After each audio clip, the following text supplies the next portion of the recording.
A gente pensa que a nossa vida é o amanhã, ou é o ontem. A gente pensa que o que define quem nós somos são as coisas que passaram, ou coisas que ainda estão por conquistar. Mas o hoje é tudo que a gente tem para viver, para fazer o melhor que a gente pode. E o pecado entrou no mundo de tal maneira que deturpou completamente o nosso senso de percepção e de julgamento. E a gente não quer olhar para o hoje. A gente acha que a gente não tem poder sobre o hoje. A gente acha que a gente pode viver de qualquer maneira, quando hoje, quando perdido, não pode mais ser resgatado, porque ele já virou ontem. Eu, durante a semana, estava pensando sobre essas coisas, o quanto a gente tem dificuldade para organizar a nossa vida. O tema da vida simples de hoje é de sobrecarregado a organizado. Você consegue deixar de ser alguém sobrecarregado e virar alguém organizado com o seu tempo? Parece coisas muito distantes. Mas eu quero te desafiar, se você puder ler o livro, mas especialmente a meditar, porque o que a gente vai falar é baseado na palavra de Deus e são coisas práticas e reais. E que eu posso deixar para lá. Mas se eu vivê-las, se eu determinar viver essas coisas na minha vida vai mudar. Não do jeito que eu desejo, fast food, rápido e sem trabalho. Porque essas coisas demandam tempo. Elas são vividas através de processos. Mas acontece. Como é que está a sua vida? Primeira coisa que eu quero deixar claro, o que é essa vida simples que a gente almeja ao longo desses 2 meses? É mais do que fazer menos coisas. É fazer aquilo que Deus te criou para viver, para fazer. É ter essa vida abundante que Deus fala em João 10:10. É possível e é real. Desde que a gente mude as nossas decisões e comece com as nossas decisões diárias. Eu recebi essa semana uma mensagem antiga, mas eu falei assim, cara, cabe exatamente no que a gente vai falar hoje. Diz que foi um cardiologista que escreveu os 12 conselhos para você ter um infarto feliz. Eu já tinha recebido antes, vou te dar os 12 conselhos. A tristeza, percebe? Eu vou ler eles. É que parece que a gente já está seguindo à risca os 12 conselhos. Vê se você não está seguindo. Diz assim, número 1, cuide do trabalho primeiro. Necessidades pessoais e familiares são secundárias. Número 2, trabalhe finais de semana. Aproveite para pôr em dia o trabalho que não conseguiu durante a semana. Separar o domingo para Deus é coisa do passado. Número 3, se não puder permanecer no trabalho, leve para casa e trabalhe até tarde. Não tenha limites para parar de trabalhar. Pare apenas quando completar a tarefa. 4, diga sempre sim a tudo que lhe solicitarem, mesmo que não tenha tempo ou condições emocionais, físicas para fazer. O que vale é não decepcionar as pessoas. Alguém está se reconhecendo aí? Procure fazer parte de todas as comissões, comitês, diretorias, conselhos e aceite todos os convites para conferências, seminários, encontros e reuniões. 6, não se dê ao luxo de uma refeição tranquila. Não perca tempo e aproveite o horário das refeições para trabalhar, fechar negócios, responder mensagens e fazer reuniões. 7, não perca tempo praticando atividades físicas ou se divertindo ao ar livre com a família ou amigos. Afinal, tempo é dinheiro. 8, nunca tire férias. Você não precisa disso. Lembre-se que você é de ferro. 9, centralize todo o trabalho, controle, examine tudo. Delegar é bobagem. As coisas precisam acontecer perfeitamente. E só você pode e quer fazer o melhor. 10. Se sentir que está perdendo o ritmo, o fôlego, ou pintar aquela dor no estômago, tome logo estimulantes energéticos ou antiácidos. Eles vão te deixar tinindo. Por que parar? Por que mudar as coisas que a gente está fazendo? Toma remédio. Eles resolvem tudo. 10. Se sentir que está... Não, esse já foi 11. Se tiver dificuldades em dormir, não perca tempo. Tome calmantes e sedativos de todos os tipos. Eles agem rápidos e são baratos. Você se acelerou durante o dia? Desacelere à noite. Tranquilo. E 12. Por último, mais importante, não se permita ter momentos de oração, meditação, audição de uma boa música e reflexão sobre a sua vida. Isso é para crédulos e tolos sensíveis. Repita para si mesmo: eu não perco tempo com bobagens. E aí, desses 12, quantos que você marcou aí? Ele diz assim no final: duvido que você não tenha um belo infarto se seguir os conselhos acima. Aí você nem sabia e está seguindo. Olha só, prescrições médicas. Se alguém perguntar, cara, por que tu está com essa vida louca? Prescrições médicas. Estou seguindo à risca como ter um infarto. A gente brinca e acha que não é tão sério, mas é. Não importa a minha idade, não importa se eu trabalho numa grande empresa ou se eu sou aposentado. Essa realidade alcança todos, porque é o ritmo que a sociedade imprime a nós. Nós aceitamos de bom grado. O pecado, ele sempre vai nos levar a esse estilo de vida. Não importa a época da vida que a gente está vivendo, porque a gente tem aquela mania de pensar assim: não, olha, é só um período. Quando eu mudar de emprego, quando eu conseguir a promoção, quando os filhos crescerem, quando as coisas vão mudar. Aí a gente pensa para trás: será que mudaram alguma vez no passado? Ou eu estou contando mentirinhas para mim mesmo, para tentar me enganar? Um ritmo de vida louco e constante que só me adoece, me afasta de Deus e me afasta das pessoas. E sabe o que acontece, irmãos? Hoje a mensagem vai ter umas 3 horas. Porque são coisas muito sérias. A gente adoece sem perceber. A gente começa a se tornar egoísta. A gente começa a se tornar centrado demais em nós. É tão sério que a gente se torna cego. A gente não vê que a gente precisava estar vivendo uma outra vida. Porque eu quero que você faça a contraposição. Se a vida abundante é uma vida tranquila, uma vida simples, e você não está vivendo essa vida, é óbvio e claro, e tem que ser para a gente, que eu estou vivendo como o diabo gosta. Eu estou vivendo a vida que ele quer que eu viva e não que Deus quer. Eu estou fazendo as coisas erradas. E eu preciso mudar. Porque ninguém mais pode mudar a minha vida a não ser eu. A partir de agora, o que eu vou propor para vocês são passos radicais e sérios. Difíceis, mas vale a pena. Eu, como testemunho, há alguns, acho que cerca de 5 anos, eu não sou bom para esse negócio de período, a Jéssica sabe, mas assim, caiu uma ficha. Eu falei assim: cara, peraí, as coisas que eu faço não precisam ser feitas.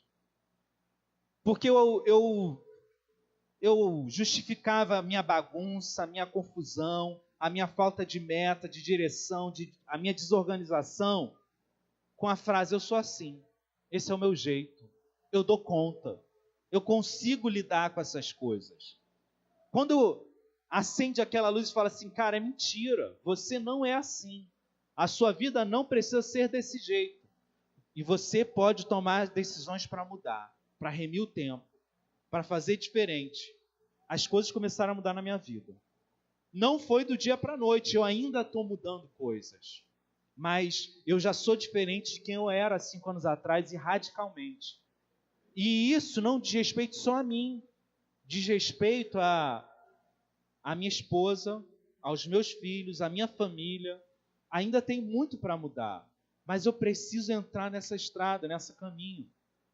Primeiro passo, antes de mudar a sua desorganização, a tua exaustão precisa ser tratada.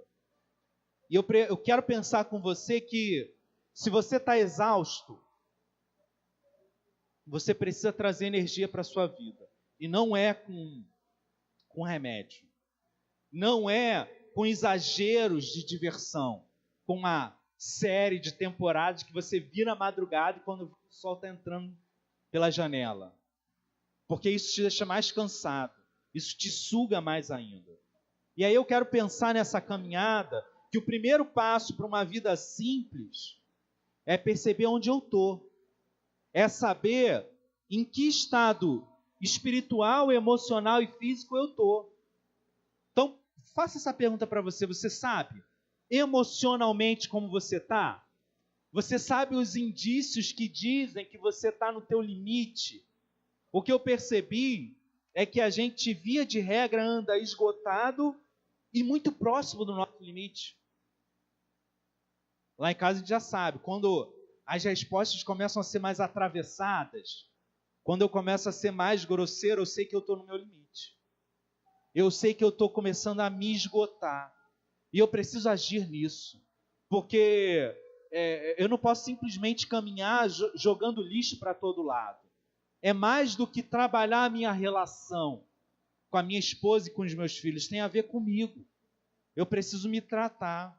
Eu preciso parar. E aí eu lembrei de um caso, só para a gente dar uma caminhada rápida antes de ir no ponto. Eu lembrei de Lucas 10, 38 a 42. O Davidson vai jogar aqui no telão. Eu vou ler rapidinho. Diz assim: indo eles de caminho, entrou Jesus no povoado. E certa mulher chamada Marta hospedou-o na sua casa. Tinha ela uma irmã chamada Maria, e esta quedava-se assentada aos pés do Senhor, e a ouvir-lhe os ensinamentos. Marta agitava-se de um lado para o outro, ocupada com muitos serviços. Então se aproximou de Jesus e disse: Senhor, não te importas de que minha irmã tenha deixado que eu fique a servir sozinha? Ordena-lhe, pois, que venha ajudar-me. Aí você espera assim, pô, legal, agora Jesus vai entrar no negócio. Agora ele vai dar uma lição em Marta. Que história é essa? Sentada ali. Respondeu-lhe o Senhor: Marta, Marta, ainda andas inquieta e te preocupas com muitas coisas. Entretanto, pouco é necessário, ou mesmo uma só coisa. Maria, pois, escolheu a boa parte, e esta não lhe será tirada. Eu sei que a gente está falando da Bíblia, e a gente ouve assim, aí fica aquela ideia, eu tenho que aceitar. Mas fala a verdade, não causa estranheza Jesus não ficar do lado de Marta? Pô, por que Jesus... Desculpa, não causa estranheza Jesus ficar do lado de Maria, que estava sentada sem fazer nada? Marta estava trabalhando, servindo a Jesus. Ela estava fazendo o melhor para que Jesus tivesse a melhor recepção na sua casa. O que Jesus está querendo dizer? Ele está dizendo para a gente que a gente não deve trabalhar, que a gente não deve se responsabilizar. Nos textos anteriores, a gente vê que não é isso que Jesus está dizendo, porque ele envia os 70 a pregar, e ele conta a parábola do bom samaritano, que é um chamado para que a gente preste atenção ao nosso redor, nas pessoas que precisam da nossa ação. E o reino, o tempo todo, vai chamar a gente para ser proativo, para trabalhar. Mas então por que Jesus parece puxar o freio de mão justo na hora que ele está chamando a gente a acelerar? Você consegue encontrar uma resposta para isso?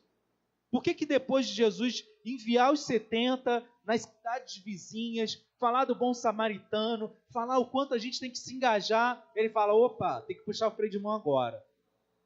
Talvez porque Jesus conheça muito bem a nossa tendência ao exagero. A gente quer exagerar, a gente quer trabalhar, a gente quer resultado. E a gente é tão assim que quando a gente pensa em trabalho, a gente pensa logo em chegar no final da ponta. A gente não quer viver um trabalho, não quer viver um processo. O reino vai chamar a gente a trabalhar, a viver em ação, mas sem perder de vista o que é importante, o que é central. Nessa caminhada, a igreja acabou perdendo a centralidade de Cristo. E a gente achou que Deus queria que a gente simplesmente trabalhasse, fizesse as coisas, sem se importar com o que nos leva a trabalhar, o porquê trabalhamos, o porquê fazemos o que fazemos. É óbvio que, como pastor, eu desejo viver o tempo em que todos estejam trabalhando, vivendo o seu dom e o seu ministério ao máximo. Mas como pastor também que cuida das ovelhas, eu preciso entender que existe um processo acontecendo, que às vezes a gente também quer descansar nesse processo e não trabalhar nunca, mas cada coisa tem o seu tempo. A caminhada com Deus é central. Percebe como a gente é exagerado? A gente vai correndo de um exagero para o outro. Às vezes a gente fala assim, cara, cansei de trabalhar, não quero fazer mais nada na igreja. Aí senta. Aí começa a dar aquele comichão, cara, a vida está meio sem sentido, mas eu não vou trabalhar de novo porque eu estou esgotado. E aí você começa a achar em algum momento que a solução talvez não seja você trabalhar como antes, mas a solução seja encontrar trabalho. Uma igreja que tem um grande trabalho, uma grande ação social, um grande movimento acontecendo. A gente se viciou em ação, em movimento, achando que essas coisas podem preencher a nossa vida. E não preenche. A única coisa que preenche a nossa vida é Jesus. Quando Ele preenche a nossa vida, a gente é levado a agir com alegria, com medida, sabendo o tempo certo de todas as coisas. E aí eu quero te chamar a atenção que o esgotamento normalmente é um sintoma da falta de significado. Desculpa. O esgotamento, ele acaba sendo um sintoma não da falta de significado, não porque você está correndo, mas porque a gente não consegue simplificar a nossa vida. E aí eu vou somando coisas para tentar encher. Eu acho que eu não tenho significado na minha vida, eu acho que está faltando alguma coisa, ou eu corro para fazer coisas na igreja, ou eu corro para trabalhar muito, ou eu corro para exagerar no movimento no meu lar, nos meus lazeres, e eu começo a fazer muitas coisas. Mas, na verdade, eu preciso aprender que eu vou encontrar o significado quando a minha vida estiver simples. As muitas coisas não garantem a satisfação de viver uma vida plena. Cristo vai garantir isso. Eu fico imaginando esse processo acontecendo em Marta, só para a gente entender. Imagina a ousadia dela. Diz o texto que ela invadiu, ou essa é a impressão que dá, porque diz que Maria se quedava aos pés do Senhor ouvindo. Em outra tradução diz que ela interrompe o que Jesus está dizendo, e parece isso. Ela fala, Senhor, e aí? Tu não está se importando não? Imagina que está na reunião, Daniel Castro é Jesus, ele está falando para vocês. E eu sou Marta, e eu chego, eu não importo o que ele está falando com as pessoas. Você não se importa? Ó, minha irmã aí, eu imagino que ela deva ter dado alguns olhares para a irmã, e a irmã não ligou.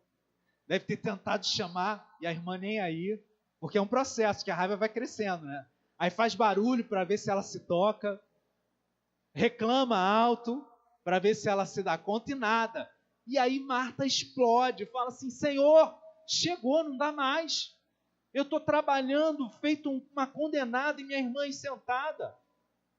Imagina, ela fala que Jesus não se importa, aquele que ia entregar daqui a alguns dias a própria vida por amor a ela.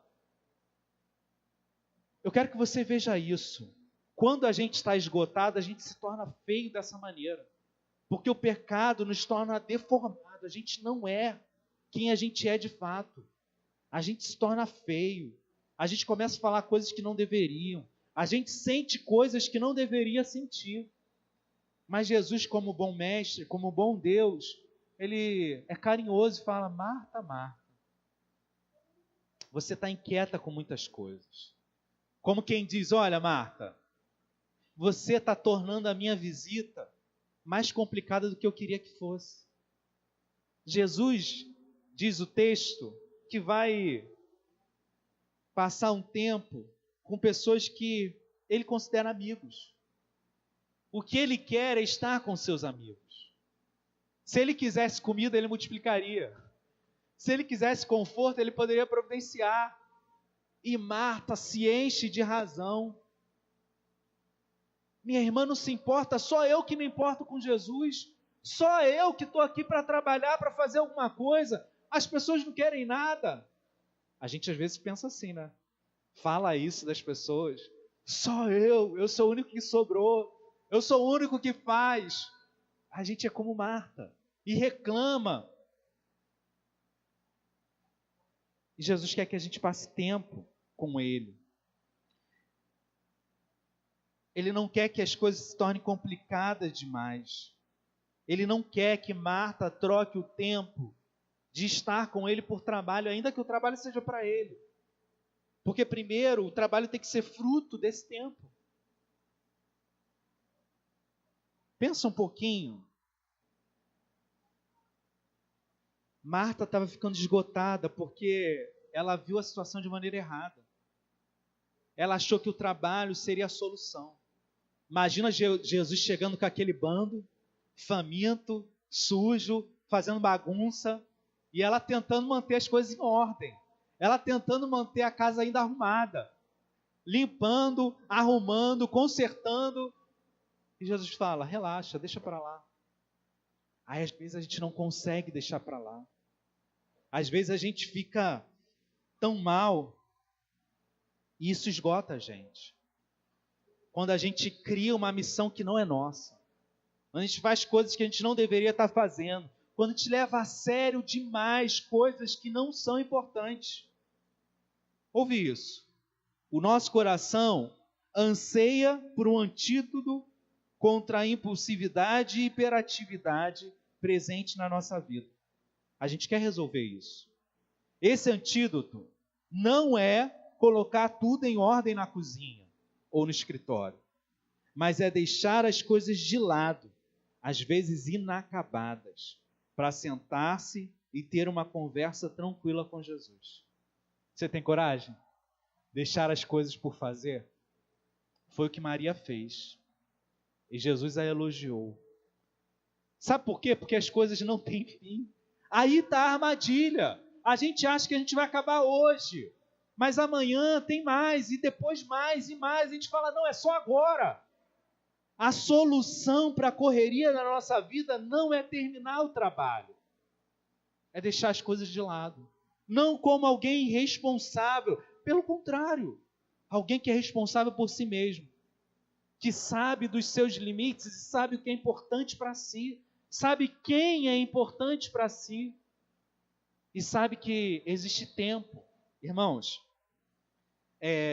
a minha família sabe o quanto eu sou...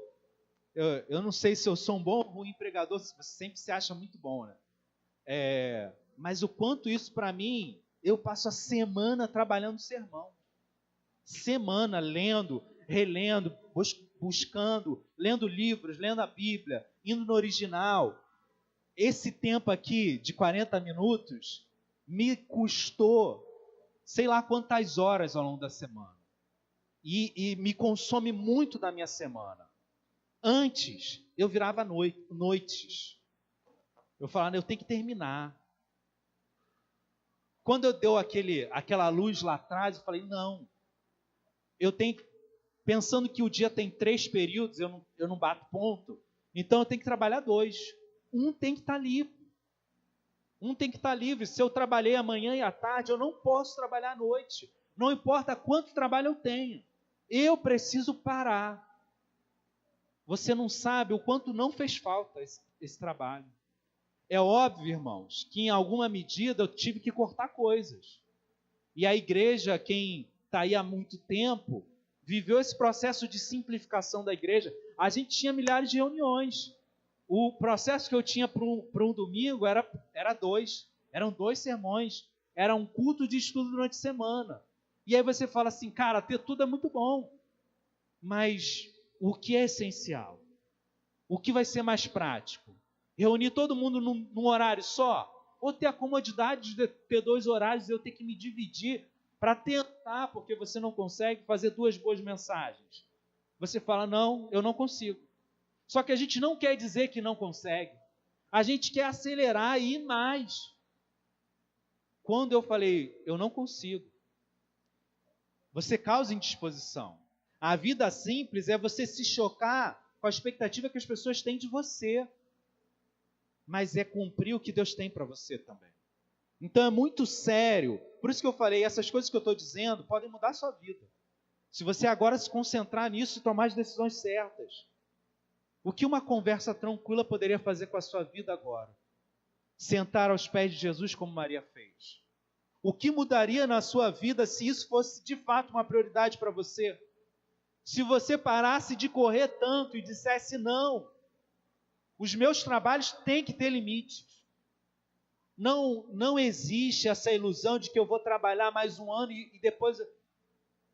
Você conta nos dedos as pessoas no mundo que fizeram isso, porque até as que conseguiram, elas pensaram assim, não tem mal conseguir mais dinheiro, não tem mal ter mais conforto, não tem mal e você sempre quer mais, porque o nosso apetite é insaciável. Eu vou falar essa frase, eu quero que você preste atenção nela. Se você tem passado tempo demais esgotado, significa que você não está vivendo da maneira que Deus te criou para viver. Significa que você está fazendo as coisas erradas. Significa que você tem que cortar compromissos na sua vida. Significa que você precisa medir o que vai caber no seu dia. Aí eu falo isso, eu sei. Qual é a primeira coisa que a gente corta? Domingo está fora. Eu não consegui completar a minha semana.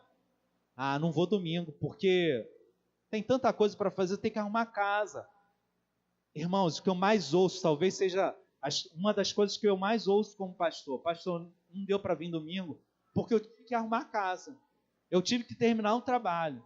Eu tive que estudar para uma prova. O que as pessoas estão dizendo com isso? Olha, domingo para mim não é tão importante. Qualquer outra coisa que entrar é mais importante. E o que eu estou dizendo com isso? Deus é só quando dá. E apertadinho ali. Eu preciso aprender a me encher. Se eu estou vazio, eu preciso aprender a me encher. Eu preciso aprender a recuperar as forças. Esse é outro problema. Pergunta rápida. Quais são as coisas que você faz, os tipos de pessoas com quem você se encontra, que te enchem? Essa é uma pergunta simples que a maioria de nós não sabe responder. A gente tem alguns momentos de lazer, ir no cinema, ver série, ir no restaurante, mas a pergunta é, essas coisas realmente me enchem? Às vezes sim, às vezes não. E eu preciso aprender a ter limites. Existem 5 áreas principais para eu trabalhar. Obviamente, conexão com Deus. Obviamente, família, lazer e recreação, atividade física. E eu preciso ter um trabalho que me satisfaz. O trabalho não precisa me esgotar. Vou repetir. Tempo com Deus. Tempo com a família. Atividade física. Recreação e lazer. Pastor, não sei nem mais o que é recreação e lazer. Está errado. Mas eu tenho 1 filho, 2 filhos, eu tenho uns amigos agora que estão com 4. Não importa. A sua vida precisa ser equilibrada. Você precisa gerenciar isso. E aí, irmãos,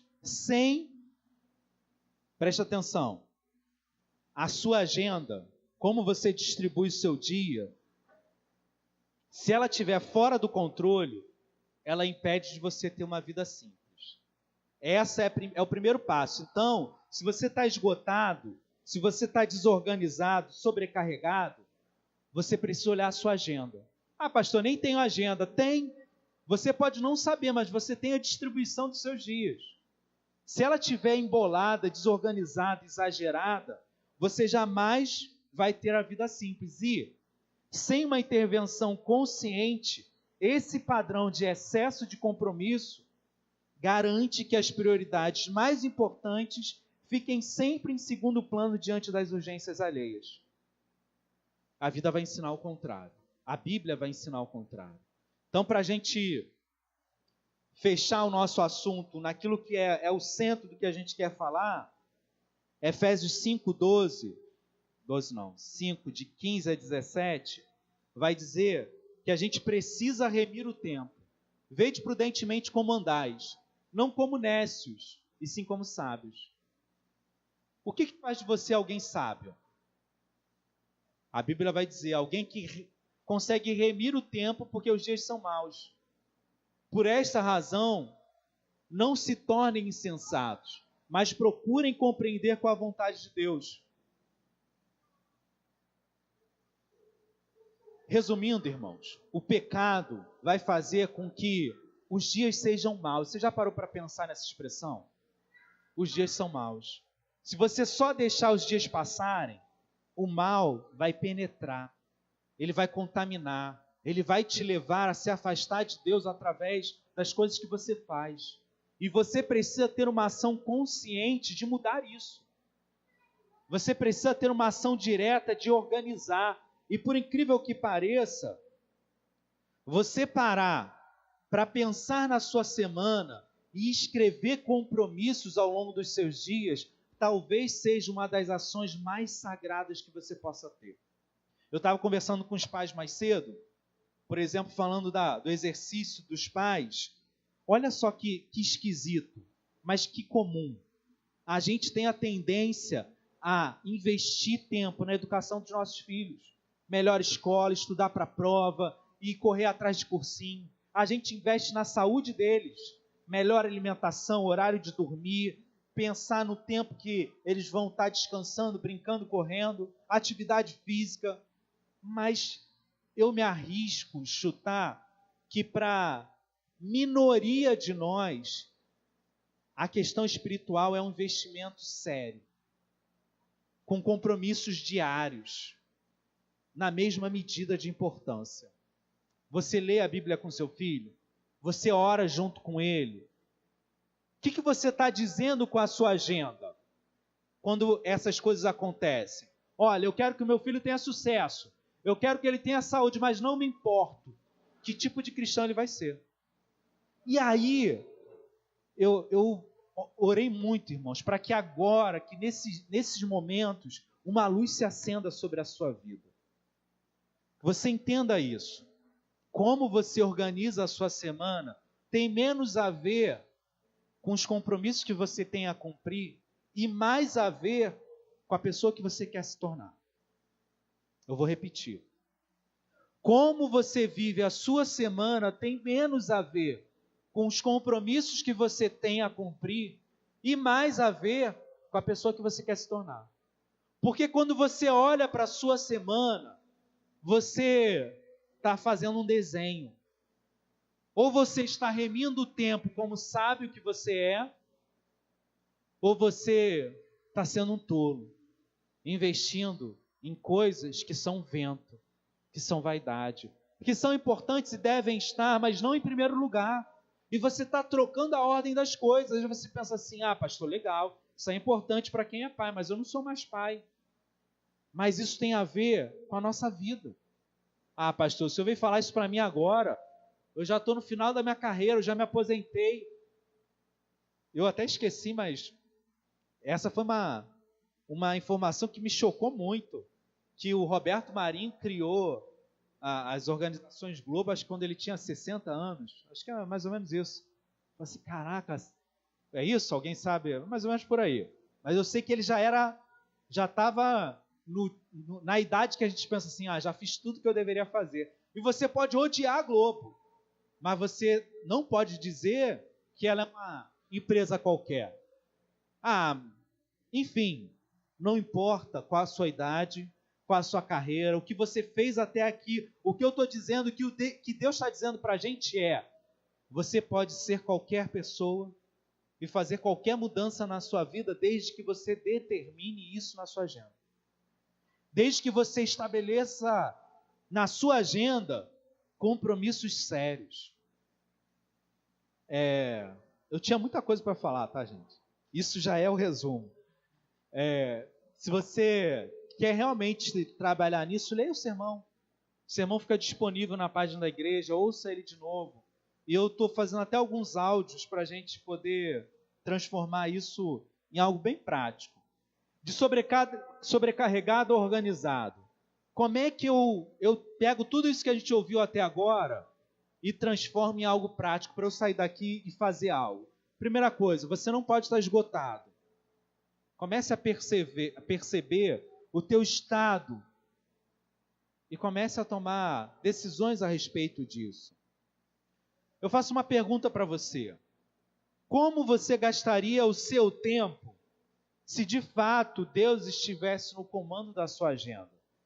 Aí a gente exagera para não pensar. Você pensa assim, quer saber? Sabe o que Deus faria? Eu ficaria na igreja todos os dias. Mentira. Deus jamais te colocaria para ler a Bíblia o dia inteiro ou para ir para a igreja o dia inteiro. Porque o que Jesus fez? É só você parar para pensar. Jesus ficou o tempo todo lendo a Bíblia. Jesus ficou o tempo todo na igreja. Por exemplo, se você acha surpreendente, em Lucas 4, verso 16, diz que Jesus ia periodicamente à sinagoga. Era costume dele, o que para eles era a igreja, né? Ele tinha um compromisso semanal com um grupo. Qual é o teu tipo de compromisso com Deus? Resumindo, irmãos, lembra das 5 áreas que eu falei? Elas precisam estar na sua agenda, como compromissos. Deus é importante para você? Se precisa ter compromissos semanais e diários. Se estar domingo à igreja não é um compromisso para você e para a sua família, parabéns. No mesmo tipo da gente falar de como ter um infarto feliz, a gente está dizendo em como ser um cristão medíocre. Em como não caminhar com Deus. É isso que você quer? Beleza, você está no caminho certo. Quer ler a Bíblia todo dia? Encontrar Deus todo dia, 5, 10 minutos? Estou cansado de ouvir o pastor repetir essa historinha. Não dá, não tem tempo. Beleza. Agora repete comigo. Eu quero ser um cristão medíocre. Não, pastor, que isso? Eu quero ser um cristão qualquer. Quando a gente encara a realidade dos nossos atos, a gente é levado a mudar. E essa palavra medíocre, eu gosto dela porque para mim ela me choca. Quando eu falo assim, cara, eu quero ser um pai medíocre, isso me choca. Eu não quero ser um pai medíocre. Então, quanto tempo eu tenho com os meus filhos? Qual parte da minha vida eu invisto em estar com eles, em torná-los melhores? Se não faz parte da minha agenda, eu sou um pai medíocre. Quanto do meu tempo eu invisto na minha atividade física? A minha vida vai ser, a minha saúde vai ser medíocre. Eu vou estar sempre doente, eu vou estar sempre com dor nas costas, eu vou estar sempre com um problema, com a barriga doendo, porque eu vivo de qualquer jeito, eu não estou disposto a levar a sério as minhas horas de sono, a levar a sério a minha alimentação. Eu falei no culto passado, irmãos, para mim, eu não coloquei meta tão ousada, mas eu fiquei feliz de perceber que eu perdi 12 quilos. Mas foram decisões que eu tomei para em um ano perder 12 quilos. E eu continuo descendo. Eu juro que eu olhava no espelho, a gente vai se acostumando. Eu não me achava gordo, mas quando eu subi na balança e vi 84, contra fatos não há argumentos. Eu falei, cara, o que é isso aqui? Aí você vai e compra outra balança, né? Porque aquela ali está quebrada. Não, você tem que ter metas. E isso tem a ver com Deus. Porque se o seu corpo é o templo do Espírito, se Deus vai usar quem você é, a sua boca, a sua vida, para declarar o reino dele, quando você trata a sua vida de maneira medíocre, você está tratando o reino da mesma maneira. Como é que anda o seu tempo profissionalmente. É a mesma coisa. Você tem compromissos, ou você é aquele cara que chega atrasado, que sai mais cedo, é o cara que faz de qualquer jeito, que ninguém conta no teu trabalho, que é o cara que ninguém pergunta nada porque não sabe de nada, ou é o cara que tem compromisso, que está sempre ajudando os outros, que encontrou espaço na sua agenda para se especializar, para estudar. Eu fechei o ano com 60 livros porque eu entendi que cada livro que eu lia me tornava um pai melhor, me tornava um pastor melhor, me tornava um marido melhor. Eu quero ler mais, eu quero abençoar mais as pessoas. E eu comecei, irmãos, talvez você esteja pensando nisso agora. Quando eu comecei a ser confrontado, a primeira ideia foi assim, tá maluco. Onde que eu vou colocar atividade física? Onde que eu vou colocar tempo com Deus? Onde eu vou colocar leitura de livro na minha agenda que já está lotada? Não tinha espaço. Não tinha. Eu falei, mas peraí, essas coisas são importantes. Então, eu preciso de um processo. Algumas coisas se arranca na marra, dói, mas você tira. Outras, você tem que mudar num processo. Que você vai falhar, que você não vai ser tão persistente, mas você vai conseguindo. Mas você precisa ser o senhor da sua agenda. Sabe qual é a grande mentira, irmãos? E isso eu acho que acontece com a maioria das pessoas. As pessoas, quando começam a descrever como elas vivem super ocupadas, elas fazem parecer que o excesso de compromisso acontece contra a sua vontade, sem que elas tenham força de escolha. É verdade isso? Mentira. A minha vida super ocupada é decisão minha. E isso é vergonhoso. Eu decidi viver esse estilo de vida que eu tenho hoje. Mas a verdade maravilhosa por trás disso é que eu também posso decidir ter um estilo de vida diferente. Tá todo mundo olhando com cara séria para mim. Eu acho que já está na hora de parar. Já foi muita coisa por hoje. Mas pensa, você é o Senhor da sua vida. Você não tem ideia do poder que tem você sentar, escrever segunda, terça, quarta, quinta, sexta, sábado, domingo e colocar horários. Você não precisa ser aquele cara super organizado que bota 7h12 levantar, 7h13 escovar o dente, 7. Você não precisa calibrar cada minuto da sua vida, mas você pode pensar em períodos. De manhã, eu vou ter 15 minutos com Deus, eu vou fazer minha atividade física 2 vezes por semana e vou estudar. Você pode começar a organizar isso. Eu contava para mim a mentira de que eu era organizado. É mentira. A minha vida me levou a me sentir confortável por ser desorganizado. E todas as coisas que a gente vive hoje, elas dão certo conforto. Por isso que estão lá.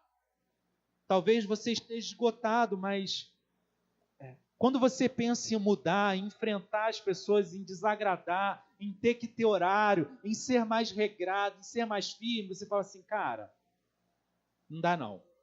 Vai ser só mais uma mensagem que eu vou ouvir e vou deixar para lá. Os grupos discipulados, a gente repete essa frase do Peter Scarizzo, ele fala que você só caminha, você só vai para frente quando a dor de ficar parado é maior do que a dor de caminhar, porque caminhar dói. Tomar essas decisões dói e dói muito. Mexer na sua vida vai parecer fazer uma grande bagunça. Eu lembro que os nossos filhos, a gente tentava fazer um período para a gente ler a Bíblia juntos. A gente só conseguiu quando a gente escreveu um quadro na parede e botou, olha, 4h da tarde a gente vai parar tudo que a gente está fazendo para ler a Bíblia e orar. Não importa, parávamos e líamos. Durava 10, 15 minutos. Aqueles 15 minutos que você para olhando o zap, que você para de bobeira zapeando, procurando alguma coisa para ver, porque era um compromisso, aconteceu. Se as coisas importantes não forem compromisso na sua vida, elas vão ficar de lado. E outras coisas vão tomar o lugar dela. o tempo vai se encher de maldade, o pecado vai fazer com que eu tenha escolhas ruins. Salmo 90, verso 9 diz que a vida passa como um breve pensamento, e é verdade. Os meus filhos já estão grandes, eu falo assim, gente, caramba, já foi, não tem mais nenhum bebê em casa. Aí já outro nível, passa rápido demais. Mas eu louvo a Deus, irmãos, porque embora ainda tenha decisões erradas que eu preciso trabalhar na minha vida, há alguns anos atrás eu tomei as decisões certas. De fazer atividade física.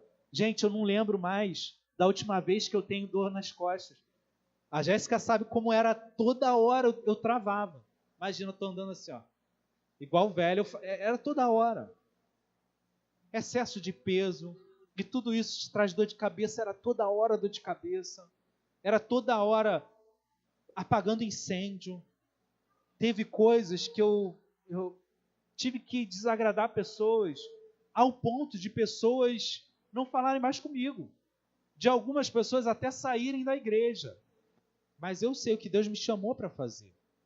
Eu sei a missão que Deus entregou para mim, e eu sei o quanto vale isso, quanto vale a família, quanto vale a minha vida. E eu espero que hoje tenha mexido com você um pouquinho. Ainda tinha muita coisa para falar, mas eu quero encerrar com um desafio. Quem você deseja se tornar? Esquece quem você é hoje, porque isso é mutável. A pergunta é, que tipo de pai e mãe você quer ser? Que tipo de cristão você quer ser? Que tipo de vida você quer que as pessoas olhem e falem que você é? Que tipo de profissional?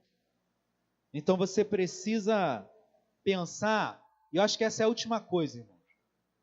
Você não consegue organizar a sua agenda, nem definir o que é importante, se você não sabe qual é a sua missão. Então, você precisa saber o que Deus quer para você. Não adianta só você trabalhar na igreja. Você precisa saber o que Deus te fez para fazer, porque é aquele tipo de coisa que quando você faz, te enche. E você se alegra, porque você está fazendo o que Deus te chamou a fazer.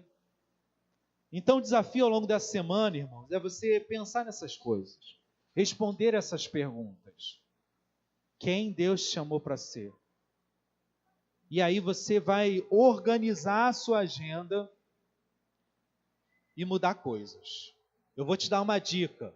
Talvez tenha um caminhão de coisas na sua cabeça. E aí, a Jéssica brinca comigo que essas coisas aconteceram quando a gente começou a trabalhar com Sara, com os outros pastores, né? E eu cheguei em casa todo chocado com essas coisas. Eu falei, Jéssica, vou congelar minha agenda, agora eu vou criar compromisso. Aí ela, brincalhando do jeito que ela, pegou minha agenda e botou no congelador. Para tu ver o nível de seriedade que ela tratava os meus compromissos. E de fato, eles mereciam essa graça, porque era tanta bagunça que eu assumia e deixava para lá. Aí até hoje a gente zoa, vai congelar a agenda, né? Vou botar aqui no congelador. Mas assim, para você não se perder, você sabe que tem um monte de coisas para mudar. E antes que você se desespere, pense em um compromisso por semana. Pelo menos, não faça mais do que um compromisso por semana. Decida pequenas coisas. Não, eu vou acordar às 7 horas. Eu tenho que acordar às 7h30? Eu vou acordar às 7 horas e não vou nem levantar. Eu vou passar esse tempo conversando com Deus. Primeiro compromisso, fechou. Eu quero ter um compromisso com os meus filhos. Eu vou separar 2 noites, 3 noites. Cara, vai ser um tempo, 1 hora, que a gente vai brincar. Que a gente vai estar junto, que a gente vai conversar. Mas eu não sei, cara, eu não tenho paciência de brincar. Vai ler um livro. Esses dias eu vi um livro, achei sensacional, depois eu vou até compartilhar. A Hora Preciosa, mais ou menos isso o nome do livro. Como tornar os momentos de almoço e janta em momentos de conversa. Aí o livro traz perguntas-chaves, dinâmicas, não sei o que, assuntos. Eu falei, cara, a gente não sabe mais conversar, a gente precisa de um livro desse. A gente não precisava alguns anos atrás, mas hoje a gente precisa. Tá aí uma decisão. A janta vai ser sagrada. O almoço não dá, mas a janta a gente vai fazer todo mundo junto na mesa. Assuma compromissos. Você não precisa vir com o pé na porta, mas você pode toda semana e faz isso. Disso você não pode escapar. Pega uma folhinha de papel e escreve. Escreve. Anota. Marca. Tudo que não está escrito e não tem hora nem local para acontecer, não é importante. Você pode assumir esse compromisso? Ao longo dessa semana, cada semana você ir mudando alguma coisa, aí, de sobrecarregado a organizado, entendeu como é possível? É possível. Mas você quer? Essa é a pergunta. Possível é. Será que eu quero assumir um processo de mudança na minha vida? A minha carreira me dá pouco dinheiro. A gente viu, acho que como é que é o nome do Will Smith, que ele... Cara, é sensacional o filme, né? Aquele que ele vende umas caixas gigantes. É o quê? Eu não sei o que. A Procura da Felicidade. Logo no começo do filme, ele está arrebentado, sem dinheiro. E ele vê um cara com um carrão. E ele vai lá assim, cara, qual é o teu emprego? Em que você trabalha? Acho que é corretor de ações. Cara, é isso que eu vou ser. O cara assume um compromisso de, enquanto a vida dele continua, ele corre atrás daquilo. Ele botou uma meta. E o filme é contando, é uma história verídica, é real. Como ele acaba se separando, quase perdendo filho, não tem onde morar, um monte de coisa ruim acontece, mas a meta está na agenda dele. E ele consegue concretizar. Por quê? Porque, não, isso aí é excepcional, o cara era fora da curva. Não! Ele colocou na agenda dele. Ele assumiu um compromisso. Irmãos, por que os nossos casamentos, as nossas famílias estão em frangalhos? Aí toda hora o pastor é acionado por uma crise, porque a gente não assume isso como nossa responsabilidade. Marido e mulher têm que ter tempo juntos. A gente tem que sair, sem filhos, ainda que tenha filhos. A gente tem que estar junto, a gente tem que conversar, a gente tem que investir um no outro. Porque se só deixar a vida acontecer, os dias são maus. A maldade penetra. A rotina vai machucando, a gente começa a se tornar grosseiro, a gente começa a não valorizar quem a gente mais ama e ama de fato. Eu procuro dar algumas dicas, mas eu acho que a mais simples é: comece a fazer coisas que você deveria fazer. Por exemplo, coisa boba. Acorde, casados, acordem todos os dias e durmam todos os dias, dando um beijinho de boa noite e bom dia. Cara, mas que bobeira, pastor, para com isso. Cara, é diferente. Você se aproxima da pessoa, você vai até ela, você dá um sorriso. Filhos, pais, deem bom dia um para o outro, um abraço já de manhã, boa noite. Mas bobeira, pastor, que isso? Meu filho já está grande. Mas a gente se torna presente. A gente vai construindo quem a gente quer ser. Pastor, isso não vale mais para mim, meu casamento já era. Mentira. Você pode ser qualquer coisa, desde que você coloque na sua agenda, caminhando com Cristo. Cristo tem uma vida abundante para mim e para você. E eu poderia falar até de tarde. Cada coisa que a gente pode mudar na nossa agenda. Não desista. Você é alguém tão valioso que Deus morreu por você.